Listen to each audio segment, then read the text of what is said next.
ዘበህዳት ምእመነ ኮንከ በዲበ ብዙ ሰይመከ። ለእያንዳንዱ እንደ አቅሙ ሰጥቷል እግዚአብሔር። ያልሰጠን ነገር የለም። ሕዋሳትን አሟልቶ ከኛ ማትረፍ ይጠበቃል። አንድ ቸርነት ኖሮን ከሆነ 2-3 እንድናደርግ ይጠበቃል። አንድ ደግነት ኖሮን ከሆነ 2-3 ደግነት እንድናደርግ ይጠበቃል። አንድ ሀብት ኖሮን ከሆነ 2-3 ሀብት እንድናደርግ ይጠበቃል። በደግነት ላይ ደግነት፣ በቸርነት ላይ ቸርነት፣ በሃይማኖት ላይ ምግባር፣ በምግባር ላይ ሃይማኖት። እግዚአብሔር ያመሰገነው፣ እግዚአብሔር የወደደው፣ እግዚአብሔር የሾመው አገልጋይ ማለት ነው። አቡነ ኢየሱስ ሞዐ የዚህ ዕጣ ባለቤት ናቸው። በስመ አብ ወወልድ ወመንፈስ ቅዱስ አሐዱ አምላክ አሜን። ክቡር አባታችን የዚህ ታላቅ ደብር መምህር አስተዳዳሪ፣ ክቡራን ሊቃውንተ ቤተ ክርስቲያን፣ የቅኔው ያቋቋሙ የመጻሕፍት መምህራን፣ ክቡራን የዚህ ታላቅ ደብር አገልጋይ ካህናት፣ ዲያቆናት፣ ሰባክያነ ወንጌል፣ መዘምራን፣ የእግዚአብሔር ቤተሰቦች ሁላችሁም እንደምን አደራችሁ? እንደምን አደራችሁ? እንኳን አደረሳችሁ። አሜን። የአምላካችን የጌታችን የመድኃኒታችን የኢየሱስ ክርስቶስ ስም የከበረ የተመሰገነ ይሁንልን። ይህችን ሰዓት ከዓመት ዓመት ከዘመን ዘመን ጠብቆ የዐቢይ ጾም 6ኛ ሳምንት የሆነች የገብርኄር ዕሩድ የገብርኄር ሰንበት በተቀደሰች በእመቤታችን በድንግል ማርያም ወርሃዊ በዓል በቤቱ እንድንሰባሰብ ቅዱስ ቃሉን እንድንማር ቅዱስ የሆነውን አምልኮውን እንድንፈጽም የፈቀደልን የባረከን የጠበቀን የሰበሰበን አምላክ የተመሰገነ የከበረ ይሁንልን። በእመቤታችን በቅድስት ድንግል ማርያም በእርሷ በአማላጅነቷ በቃል ኪዳኗ በእርሱ በልጇ በማያልቅ ምሕረቱ በቸርነቱ በመካከላችን ተገኝቶ ቅዱስ ቃሉን እንዲያስተምረን ቅዱስ ፈቃዱ ይሁንልን። ዘበህዳት ምእመነ ኮንከ በዲበ ብዙ ሰይመከ።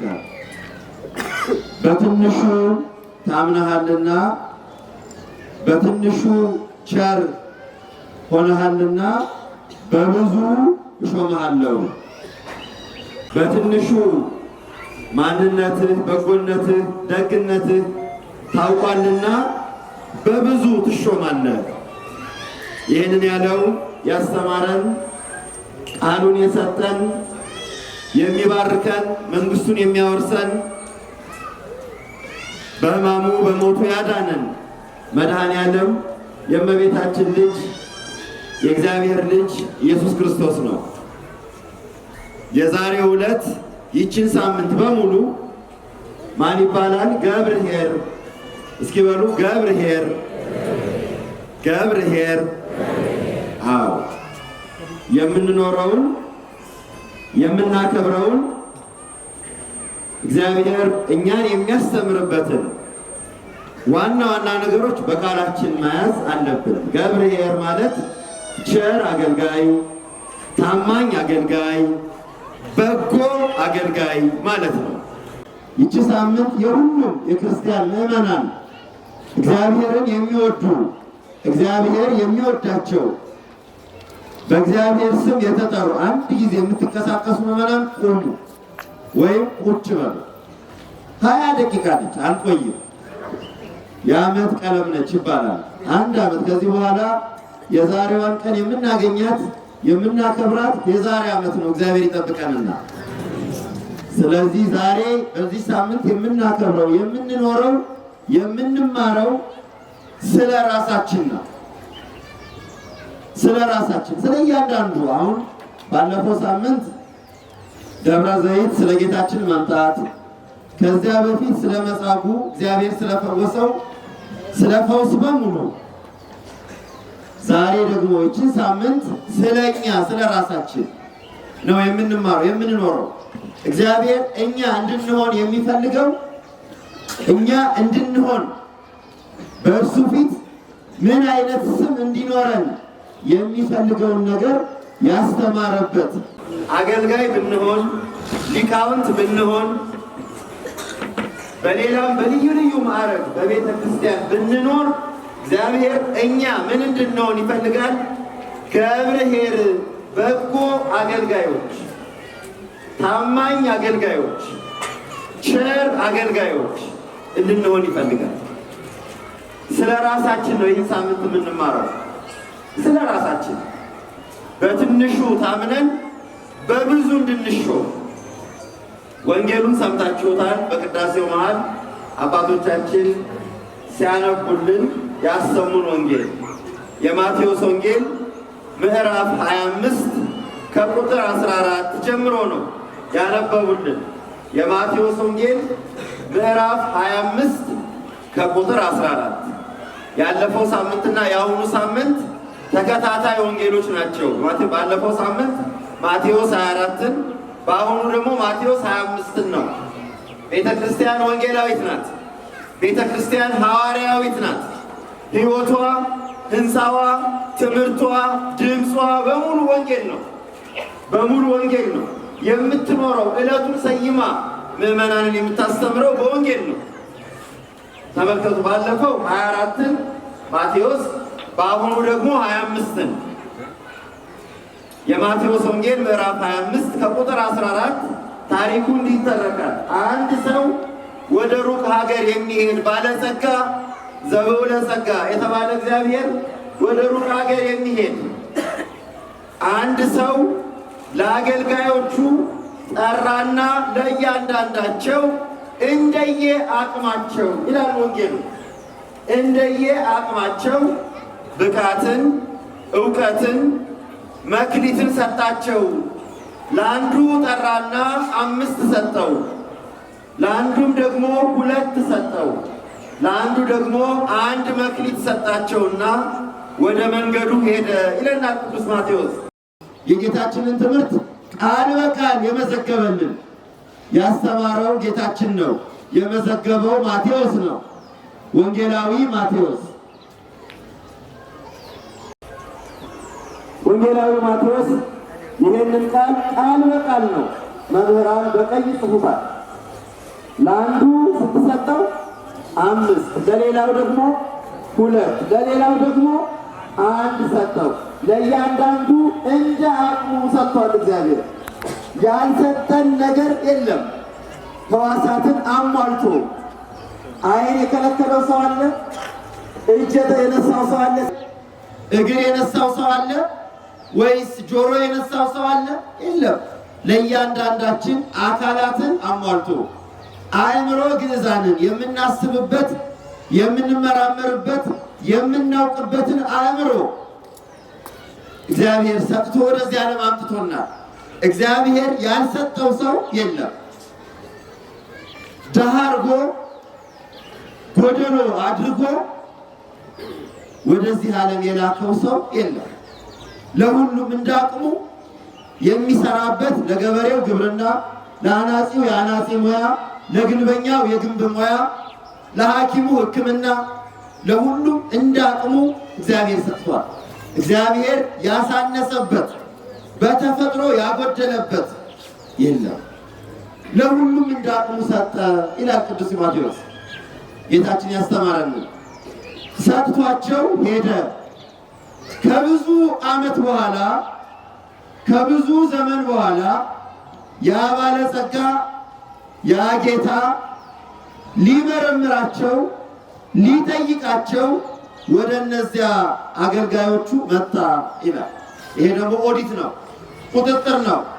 እንደውም ሊቆጣጠራቸው መጣ ይላል። እግዚአብሔር ሰጥቶ ይቀበላል። እግዚአብሔር ሰጥቶ ይመረምራል። እግዚአብሔር እጅ ሰጥቶ ምን ሰራህበት ይላል። እግዚአብሔር ዓይን ሰጥቶ ምን አነበብክበት፣ ምን አየህበት ይላል።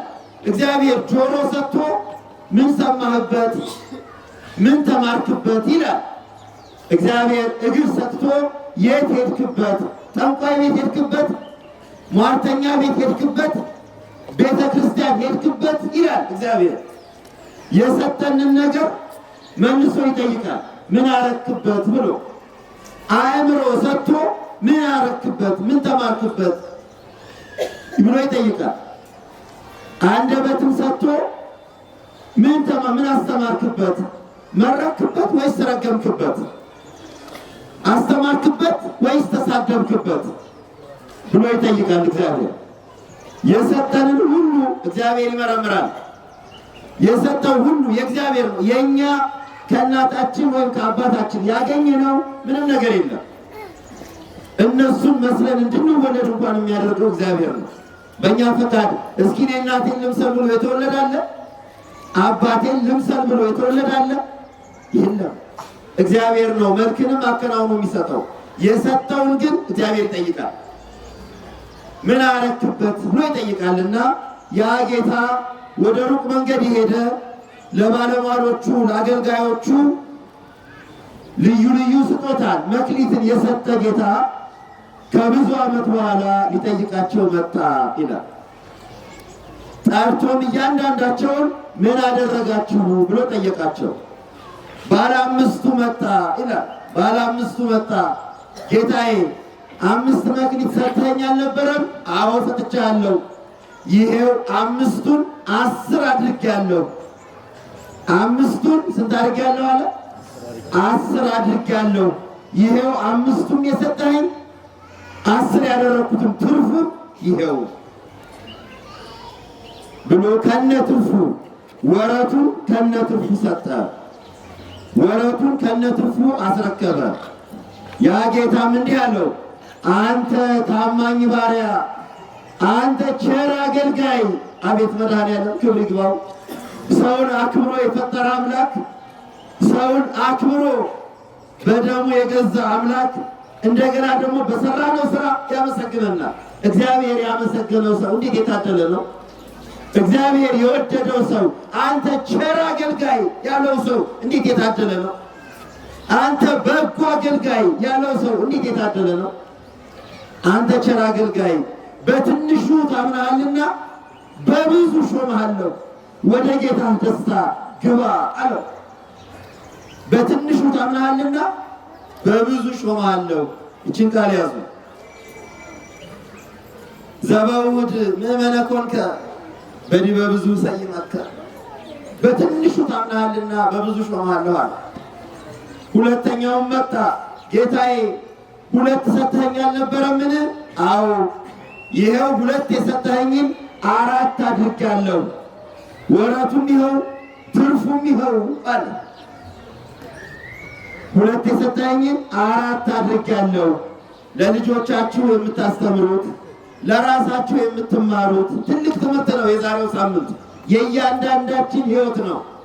እግዚአብሔር ከእያንዳንዳችን በሰጠን መጠን ብንችል በብዙ ባንችል በእጥፍ ማትረፍ አለብን። የማያተርፍ ሰው ምን የሆነ ነው? ሰው ካላተረፈ ምን ይባላል? የከሰረ ይባላል። እነዚህ 2 ሰዎች ያተረፉ ሰዎች ናቸው። አትራፊዎች ናቸው። በማትረፋቸው ተመሰገኑ፣ በማትረፋቸው ተሾሙ፣ በማትረፋቸው ታማኝ አገልጋይ ተባሉ። ታማኝ አገልጋዮች ተባሉ። ያ ባለ አንዱ መጣ። አንድ ብቻ የተቀበለው እግዚአብሔር ያልሰጠው የለም። ያ ሰውዬ ግንባሩን አኮሳትሮ ፊቱን አጨልሞ ወደ ጌታው መጣ። ጌታዬ 1 ሰጥተኸኝ ነበር አለው። አዎ ሰጥቼህ ነበር። እኔ ግን አንተን ሳይ አለ ጌታን ካልዘራህበት የምታጭድ ካልበተንክበት የምትሰበስብ ጨካኝ ጌታ መሆንህን አውቅ ነበርና የሰጠኸኝን ቀበርኩት አለ። መሬት ቆፍሬ ቀበርኩ፣ ፈራሁ። ቢጠፋብኝ ታጠፋኛለህ፣ ቢጠፋብኝ ትገለኛለህ ብዬ ቀበርኩኝ። ይኸው የቀበርኳትን ጠብቄ ይኸው ሰጥቻለሁ። ይኸው 1 የሰጠኸኝን 1 አድርጌ መልሻለሁ አለው። ጌታ አዘነ። አንተ ክፉ፣ አንተ የማትረባ አንተ የከሰርክ አንተ መጥፎ አመለካከት መጥፎ አስተሳሰብ ያለ ባሪያ አገልጋይ ሆይ እኔ ካልዘራሁበት የማጭድ ካልበተንኩበት የምበትን የምሰበስብ ጨካኝ መሆኔን እያወቅ አውቀህ ቢሆን ኖሮ ምና የሰጠሁህን ነገር አትርፈህ ባመጣህ ነበር። አንተ ግን ክፉ ነህ፣ ገብረህ አካይ ሀኬተኛ ባሪያ ነህ፣ ክፉ ነህ፣ እኔንም ክፉ አድርገህ የምታይ ነህ። በትንሹ አልታመንክምና በብዙም አትታመንም። የእሱን ንጠቁት፣ ውሰዱበት፣ ላለው ለባለ አምስቱ ስጡት፣ ላለው ይጨመርለታል፣ ከሌለው ግን ከሱ ከክፉ ይወሰድበታል። እሱን ግን የዘላለም ጨለማና ጥርስ ማፋጨት ወዳለበት ወደ እሳት ወርውሩት። በትንሹ አልታመንክምና በብዙ አትታመንም። አንተ ክፉ አገልጋይ ነህ። መምህራን በብዙ ተርጉመውታል። ይሄን ዛሬ ወደዚያ ወደ ረቀቀው ወደ ብዙ ትንታኔ ትርጉም አንሄድም። ከኛ ሕይወት ጋር ያለውን ብቻ እናያለን። እግዚአብሔር ለኛ ብዙ ነገር ሰጥቶናል። ዕውቀት ሰጥቶናል፣ ሀብት ሰጥቶናል፣ ጤና ሰጥቶናል፣ ደህንነትን ሰጥቶናል። ይሄንን ተጠቅመን ካላተረፍን የከሰርን እንባላለን።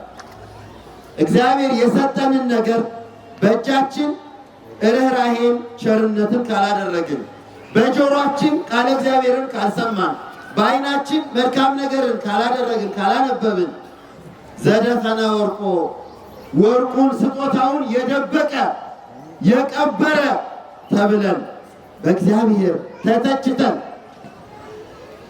ከምናገኘው የትርፍ ዋጋ ከመንግሥተ ሰማያት እድል ፈንታችን ይቆረጣል። ከኛ እግዚአብሔር የሚጠብቀው ትርፍ ነው። ወደዚህ ዓለም ሲልከን ከስጦታ ጋር ነው። ባዷችንን አላከንም። ራቁታችንን ብንመጣም ብዙ ሀብት ሰጥቶ ነው ወደዚህ ዓለም የላከን። ከኛ መስራት ይጠበቃል። ከኛ ማትረፍ ይጠበቃል። አንድ ቸርነት ኖሮን ከሆነ 2 3 እንድናደርግ ይጠበቃል። አንድ ደግነት ኖሮን ከሆነ 2 3 ደግነት እንድናደርግ ይጠበቃል። አንድ ሀብት ኖሮን ከሆነ 2 3 ሀብት እንድናደርግ ይጠበቃል። በደግነት ላይ ደግነት፣ በቸርነት ላይ ቸርነት፣ በሃይማኖት ላይ ምግባር፣ በምግባር ላይ ሃይማኖት አጥፈን እጥፍ ድርብ ይዘን በእግዚአብሔር ፊት መቆም ይጠበቅብናል። እግዚአብሔር ፊት ስንቆም ራቁታችንን ከቆምን ያለምንም ትርፍ ከቆምን እድል ፈንታችን የመጨረሻው ገሃነም ነው። እግዚአብሔር ከዚያ ይጠብቃል። ቅድስና ማለት መንግሥተ ሰማያትን መውረስ ማለት በእግዚአብሔር ፊት መከበር ማለት ለእግዚአብሔር የሚሆን ስራን ለመንግሥተ ሰማያት የሚሆን ፍሬን ይዞ መገኘት ማለት ነው። ቤተ ክርስቲያን የምንመጣው ቅዱስ ሥጋውን ክቡር ደሙን የምንቀበለው ቃለ እግዚአብሔር የምንሰማው ትርፋማ ለመሆን ነው። የማናተርፍ ከሆነ የከሰርነ። ወረቱን ብቻ ይዞ መገኘትም አያጸድቅም። ማትረፍ መስራት ያስፈልጋል። መምህራነ ወንጌል የሆኑ እንደሆነ በተሰጣቸው የወንጌል እውቀት ምዕመናንን አብዝተው ቤተ ክርስቲያንን ከአላውያን ከመናፍቃን ጠብቀው ለእግዚአብሔር ፍሬ ማፍራት ይጠበቅባቸዋል። ጳጳሳት፣ ቀሳውስት፣ ዲያቆናት ሆነው እንደሆነ በተሰጣቸው ስልጣን ምዕመናንን አገልግለው ቤተ ክርስቲያንን አክብረው በእግዚአብሔር ፊት በጎ ሥራ ይዘው መገኘት ይጠበቅባቸዋል። ምዕመናን በቃሉ ያመንን በስሙ የተጠራን ቤተ ክርስቲያን ዕለት ከዕለት እየመጣን የምንሳለማት አስራት በኩራት እያወጣን ምግባር ሃይማኖትን እየፈጸምን ቤተ ክርስቲያን የምንሳለም ይሆን እንደሆነ በምዕመንነታችን በአማኝነታችን በዚህ ሰሞን የመጣንበት ዋናው ምክንያት የአባታችን የአቡነ ኢየሱስ ሞዐ የተባሉ በደብረ ሐይቅ ቅዱስ እስጢፋኖስ ገዳም የመሰረቱ ሀገራቸውን ኢትዮጵያን፣ ቅድስት እናት ቤተ ክርስቲያናቸውን ተዋሕዶ ኦርቶዶክስን ያስፋፉ። እግዚአብሔር ገብርኄር ካላቸው ካመሰገናቸው ካከበራቸው አባቶች አንዱ የሆኑትን የአቡነ ኢየሱስ ሞዐ ገዳምን እንድናውቅ በገዳሙ እየተሰራ ያለውን ትምህርት ቤት ባለቤቶች ሆነን ፈጽመን ጨርሰን ለሀገራችን፣ ለከተማችን፣ ለደሴ፣ ለኮምቦልቻ፣ ለሐይቅ ብርሃን የሆነ ትምህርት ቤትን እንድንጨርስ አባታችን አቡነ አትናቴዎስ የሰጡንን አደራ ለማስተዋወቅ ነው። እድሉ ገጠምና ከገብርኄር ጋር ተጋጠመ። ገብርኄር ማለት ምንድነው ብያችኋለሁ። እግዚአብሔር ያመሰገነው፣ እግዚአብሔር የወደደው፣ እግዚአብሔር የሾመው አገልጋይ ማለት ነው። አቡነ ኢየሱስ ሞዐ የዚህ ዕጣ ባለቤት ናቸው። እኔ አንዳንድ ጊዜ ኮምቦልቻ በአገልግሎትም ከልጅነታችን እዚህ ልጎ ጊዮርጊስ የሚባል አለ አይደል? ልጎ ጊዮርጊስና ልጎ ሐይቅ ይመሳሰልብኛል ነው ወይስ ሐይቁ እስከዚህ ድረስ ነበር እንዴ ልጎ የተባለው እላለሁ። ለምን እንደሆነ እንግዲህ መርምሩት። የጊዮርጊስን ታሪክ በደንብ ማጥናት ያስፈልገናል። ስሙ ለምን ተመሳሰለ ከሐይቅ ጋር? ያኛው ሐይቅ ሌላ ስሙ ሎጋ ሐይቅ፣ ልጎ ሐይቅ ነው። እዚህ ደግሞ ልጎ ጊዮርጊስ የሚባል አለ። ይሄም ትልቅ ጥንታዊ ገዳም ነው። ታሪኩ ምናልባት አንድ አይነት ታሪክ ይሆናል ብዬ አስባለሁ። የዛሬ 800 ዓመት አቡነ ኢየሱስ ሞዐ የሚባሉ ታላቅ አባት ስማቸው አይገርም? ኢየሱስ ሞዐ። ኢየሱስ አሸነፈ፣ ክርስቶስ ድል አደረገ። ኢየሱስ አሸናፊ ማለት ነው። ኢየሱስ ማለት እኮ አሸናፊ ማለት ነው። ድል አዳኝ ማለት ነው። የሚያድን እኮ ያሸነፈ ነው አይደለም? ክርስቶስ ኢየሱስ ማለት አዳኝ ማለት ነው። ስሙንም ኢየሱስ ትይዋለሽ፣ ትርጓሜውም አዳኝ መድኃኒት ማለት ነው። መድኃኒት መሆን በሽታን ማሸነፍ ነው። መድኃኒት መሆን ጠላትን ማሸነፍ ነው። ኢየሱስ ሞዐ ያሏቸው ቤተሰባቸው፣ እናትና አባታቸው፣ ልጃቸው እኒህ ታላቅ አባት እግዚአብሔር የሰጣቸውን እውቀት፣ እግዚአብሔር የሰጣቸውን ማንነት፣ እግዚአብሔር የሰጣቸውን ጽድቅና ቅድስና በእጥፍ አብዝተው ተምረው አስተማሪ፣ በሃይማኖት መነኩሴ ሆነው በምንኩስናቸው ላይ ቅድስናን አስኬማን ያመጡ ታላቅ አባት ናቸው። አቡነ ኢየሱስ ሞዐ ደብረ ሐይቅ የዛሬ 800 ዓመት በነ ቅዱስ ላሊበላ በነ ቅዱስ ይትባረክ በላሊበላ ልጅ ዘመን የነበሩ አባት ናቸው። እኒህ አባት በሐይቅ ትልቅ ትምህርት ቤት መሰረቱ። ያ ትምህርት ቤት አያችሁ፣ ገብርኄር ማለት የተሰጠውን እውቀት ወደ ትምህርት ቤት መቀየር ማለት ነው። እውቀቱን ትምህርት ቤት አደረጉት። አባታችን አቡነ ኢየሱስ ሞዐ በ30 ዓመታቸው ደብረ ዳሞ ሄደው ትምህርት ተምረው ወንጌልን ተምረው የተማሩትን ወደ ማስተማር ቀይረው የተማሩትን ደግሞ ትምህርት ቤት አደረጉት። መምህራን አሁን ቅድም አባታችን ሲያስተዋውቁ ሰምታችኋል። የቅኔ መምህር፣ የትርጓሜ መምህር፣ የአቋቋም የዜማ መምህራን ብለዋል። መምህራን ማለት መምህር መባል ማለት የተማረውን ማስተማር ብቻ ሳይሆን እራሱን ትምህርት ቤት ማድረግ ማለት ነው። አባቶቻችን ራሳቸው ናቸው ትምህርት ቤት። አንድ መምህር እዚህ አለ ከተባለ ተማሪው ትምህርት ቤት ገባሁ ነው የሚለው። መምህራን ትምህርት ቤት ናቸው። አቡነ ኢየሱስ ሞዐ የተማሩትን ትምህርት ለትውልድ ለማስተማር ትምህርት ቤት መሰረቱ። ያ ትምህርት ቤት የደብረ ሐይቅ ቅዱስ እስጢፋኖስ ትምህርት ቤት ተባለ። ከሳቸው በኋላ ደግሞ ልጆቻቸው ቅዱስ እስጢፋኖስ አቡነ ኢየሱስ ሞዐ ትምህርት ቤት አሉት። እሳቸው በእስጢፋኖስ ስም፣ ልጆቻቸው ደግሞ በእሳቸው ስም። አያችሁ፣ ገብርኄር ማለት ይሄ ነው። አተረፉ። ባለ ብዙ ትርፍ፣ ባለ 5 መክሊት ሆኑ። ስላተረፉ እግዚአብሔር ለዘላለም የማይጠፋ ስምን ሰጣቸው። እሳቸው በክብር አልፈዋል። በእግዚአብሔር ዘንድ በክብር በአክሊል አጊጠው በመንግስቱ የከበሩ አባት ናቸው። የእኛ ባለሟል፣ የእኛ አማላጅ ናቸው። በስማቸው በቃል ኪዳናቸው እኛ እንከብራለን፣ እኛ እንድናለን። ያተረፈ ማለት ነው። ከራሱ አልፎ ለሰው መሆን ገብርኄር ተባሉ። እግዚአብሔር አመሰገናቸው። አንዳንድ ሰዎች እግዚአብሔር ሰውን ማመስገን አያስፈልግም፣ እግዚአብሔርን ብቻ አመስግኑ ይሏቸዋል። እግዚአብሔር ሰውን እንዳመሰገነ ቢሰሙ ምን ይሉ? ቃል ኪዳን ይጠብቀን፣ ቤተክርስቲያንን ሀገራችንን ይጠብቅልን፣ አባቶቻችንን በክብር ያኖርልን። ወስብሐት ለእግዚአብሔር።